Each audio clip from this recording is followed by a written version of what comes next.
Alright guys, this is the video lesson for 10-2, completing the square.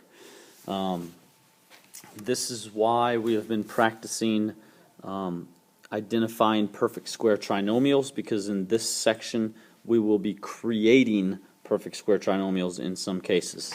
So let's do here a couple warm-up problems with number 1 and 2 when these problems are already going to be perfect square trinomials. If you look at this trinomial right here, and if we go through the method of checking it, you'd say square root of x squared is x, square root of 25 is 5, the middle sign is a negative.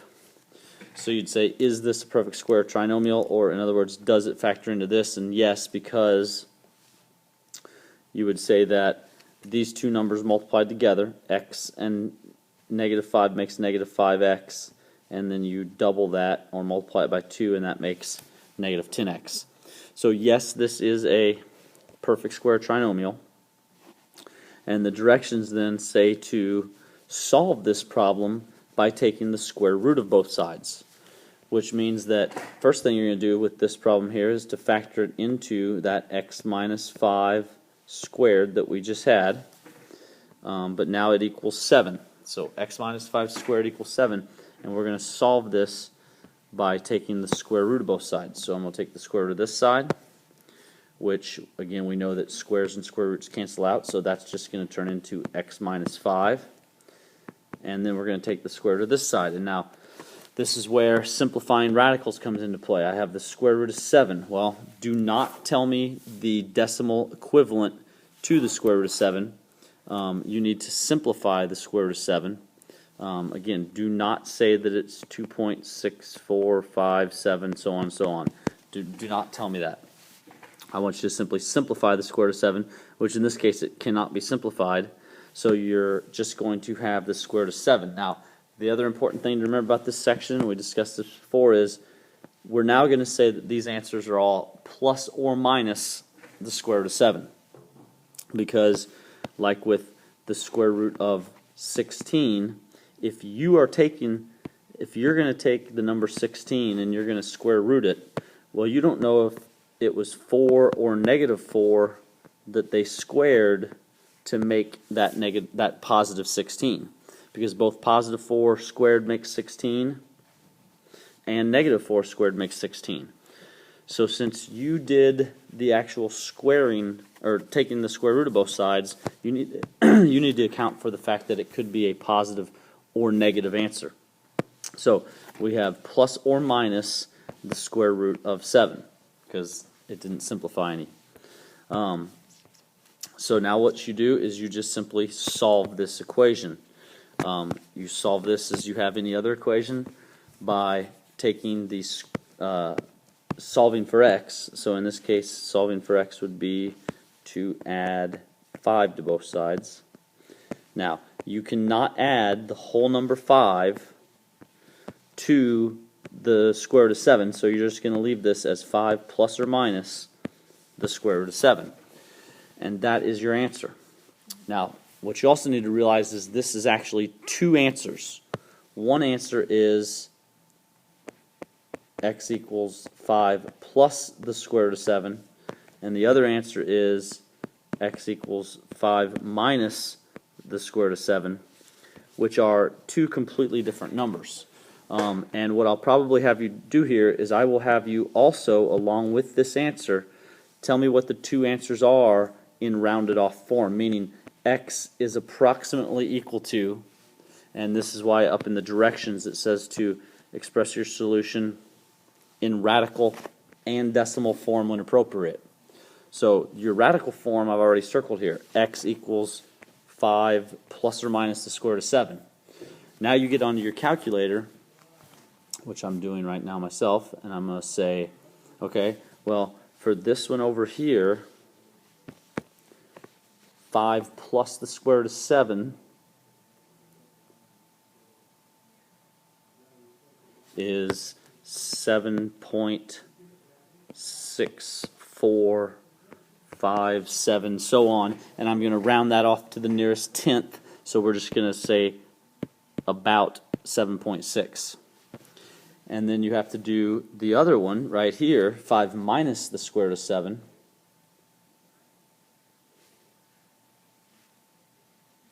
And that answer is x is approximately equal to 2.4 once you round to the nearest tenth, because it's actually 2.3542. So when I round that, it's going to be approximately 2.4. So kind of a lot of information there for that first problem. You have to first factor the problem to make it a perfect square, and then you take the square root of both sides, which is going to give you 2 answers. So I actually need all of this for my answer. 5 plus or minus the square root of 7 is the actual number, and then x is approximately equal to, that's another new thing here for you. This symbol here, the squiggly lined equal sign, means approximately equal to. So you will be using that approximately equal to, because you're telling me that 7.6 is not exactly, it was rounded off. So x is approximately equal to 7.6 and x is approximately equal to 2.4. So that's how we do this. Well, we haven't even actually completed the square yet. We've simply just solved by square rooting both sides, which we'll do again here in number 2. So in number 2, first step here is going to be to factor this problem right here. And again, you're going to say, okay, is it a perfect square? We get x plus 3 squared, if that's true, and then you check 3x, x times 3 is 3x, and then you double it, do you get 6x? Yes, you do. So yes, this is the correct way to factor that original problem. So x plus 3 squared equals 5. Now we will solve by taking the square root of both sides. So that's going to give me x plus 3 equals what? Plus or minus the square root of 5. Again, because the square root of 5 cannot be simplified. It's not a perfect square, so it doesn't turn into a whole number, and it can't be simplified down, so you just write plus or minus the square root of 5. At this point then, it should be pretty easy. Subtract 3 on both sides, and you get, for your actual answer, x equals negative 3 plus or minus the square root of 5. Now again, that's only one part of the answer, because I want both the exact answer and the rounded off answer, which I'm going to put over here as x is approximately equal to and x is approximately equal to, which is your calculator work part.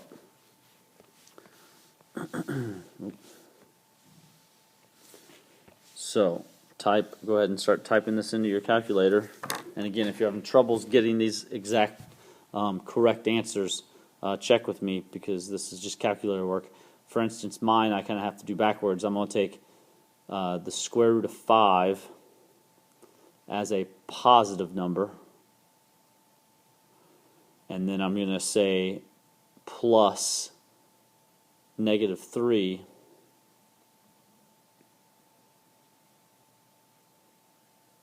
and I get approximately negative 0.8, and that's again rounding it off to the nearest tenth.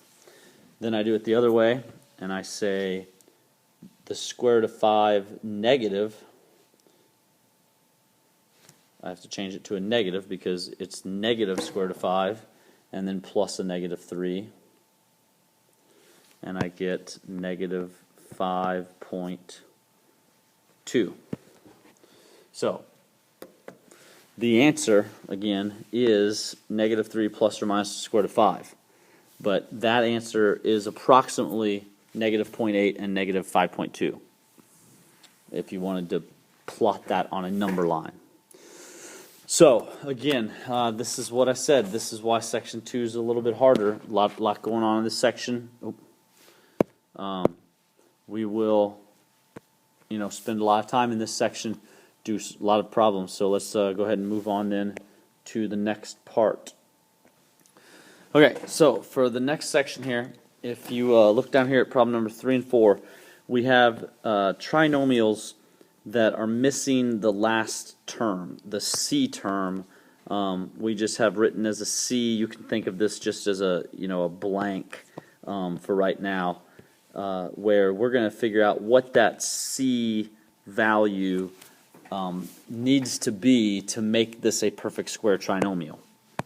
Okay, so that's what we're really doing here is we're figuring out what that last term, the C value, needs to be to make this problem a perfect square trinomial. So as I've written here, these are the steps used to make a trinomial a perfect square. So here is step 1, and I added a dot there. If you didn't notice that, I added a dot above there. So there's actually 4 dots. Step 1, and go ahead and pause the video, give yourself time to get this written down, is that you need to move the last term, the C value, to the other side of the equal sign. Now, we're not to that yet on these problems 3 and 4, but if this, would say down here, let's just say this instead of plus 3, let's just say this said plus 8 equals 2, you would need to move this 8 over to this side. And again, you know how to do that. Subtract 8 on both sides. In other words, what you're doing is you're creating a blank spot right here that we're going to fill in with the correct number. Now again, on these problems, we're just starting with a blank spot. We don't have an equal sign. We're just going to start this problem with a blank right there. So we're just trying to figure out what number needs to go in this blank to make a perfect square. So technically step 1 there, we're not going to do until the next couple problems. Step 2 then is to divide the middle term, which is your B term, your B value, divide it by 2. So again, we'll just go ahead and keep doing this first problem as we go along here. So we're trying to figure out what number goes there in place of that C, and the first step here is to divide the middle term by 2. So what's 6 divided by 2? Well, that's 3. Okay, so that's what I've done first, divided the middle term by 2. Next step then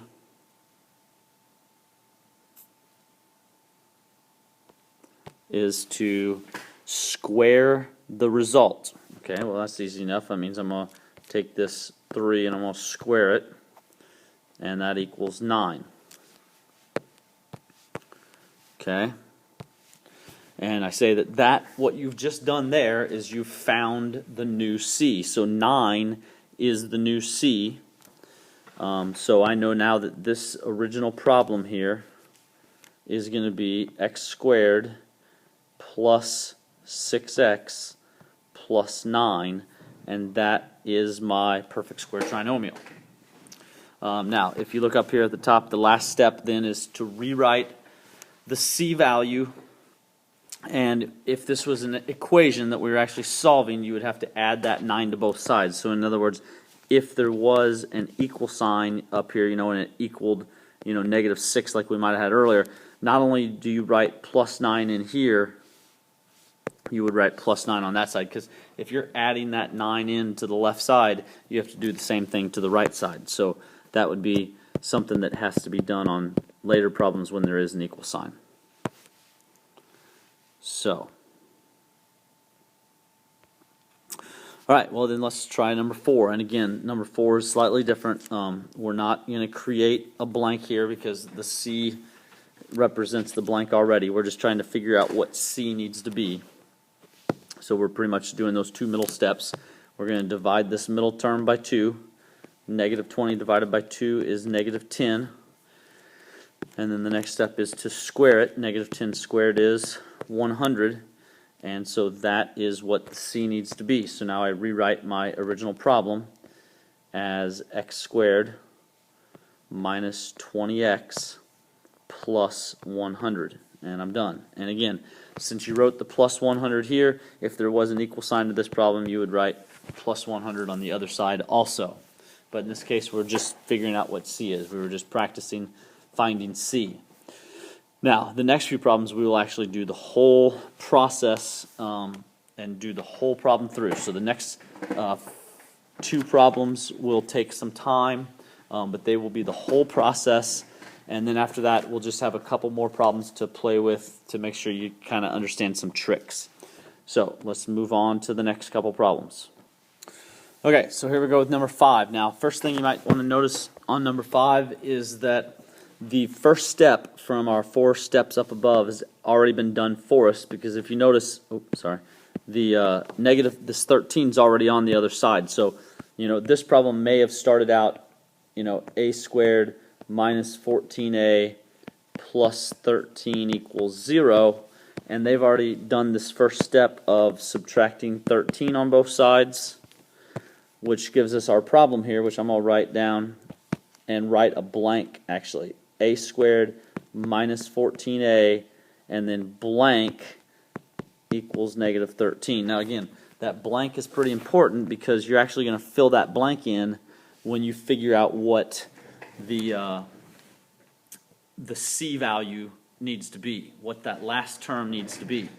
And you find that by going through your other 2 steps. So your next step on this was to divide the middle term by 2. So negative 14 divided by 2 is negative 7. And then you're supposed to square the negative 7, and that gives you a positive 49. So 49 gets added into this side. So I'm going to write plus 49.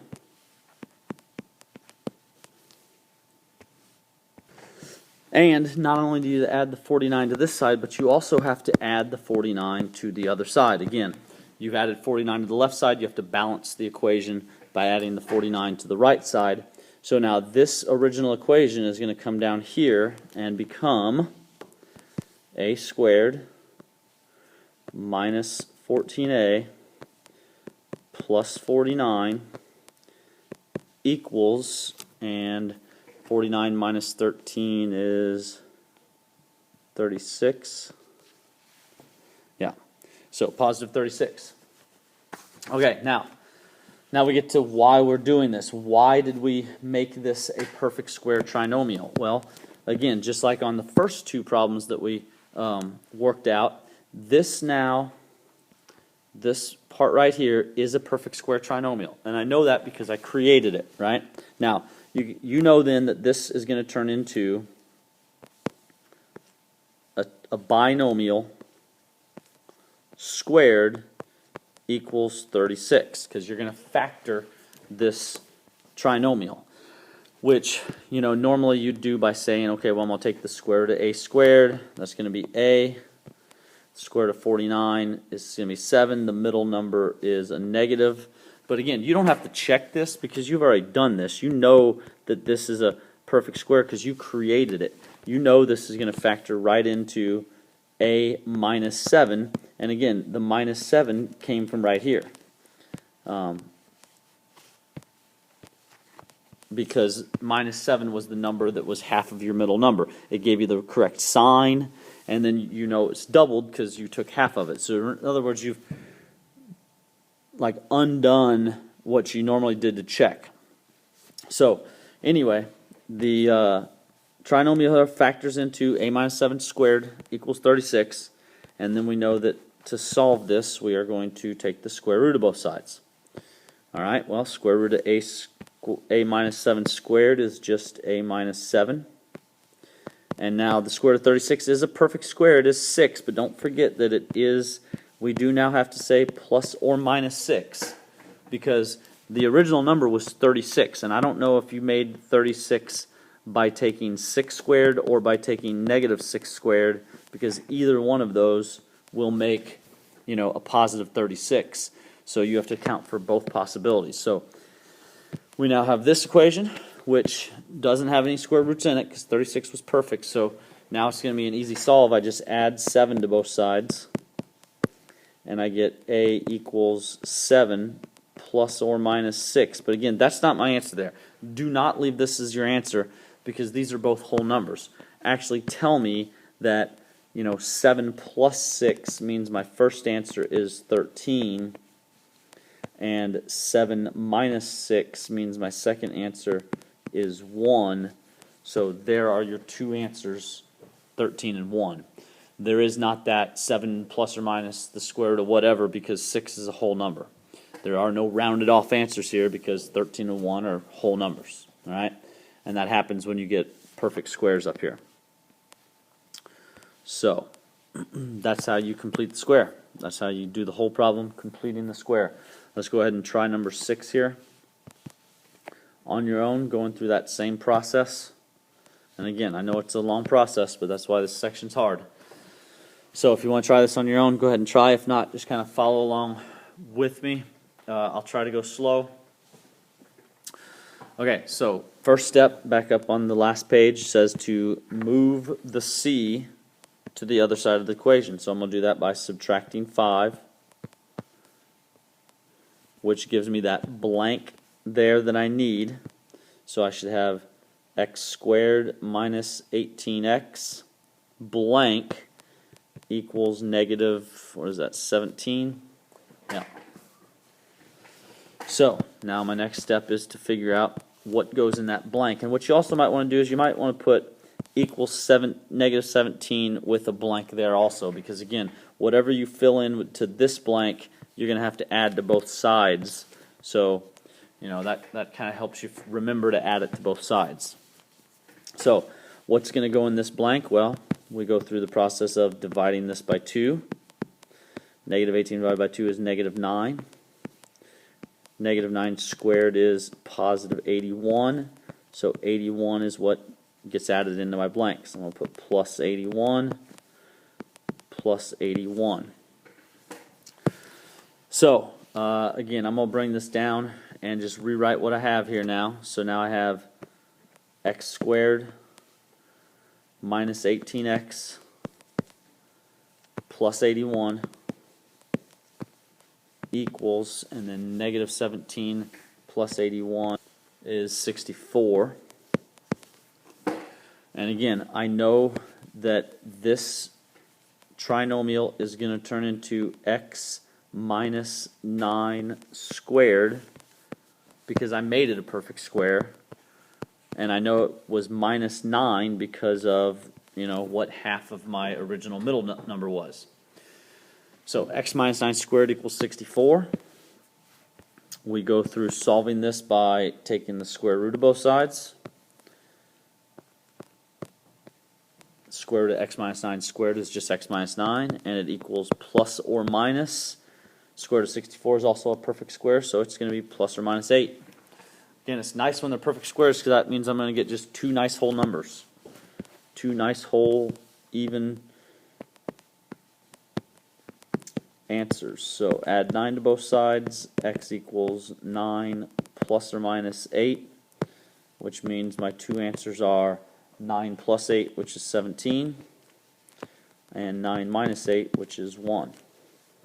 Okay, so I'm going to call that video 1, and we're going to go ahead and make this a 2-video lesson, and we will do some, maybe not all of, but some of the problems on the last page of your notes. So problems 7 through 12 will be in video 2. So as soon as you're done with this video, go ahead and open up video 2, and we'll just work out some more examples just showing you the process over and over again. All right.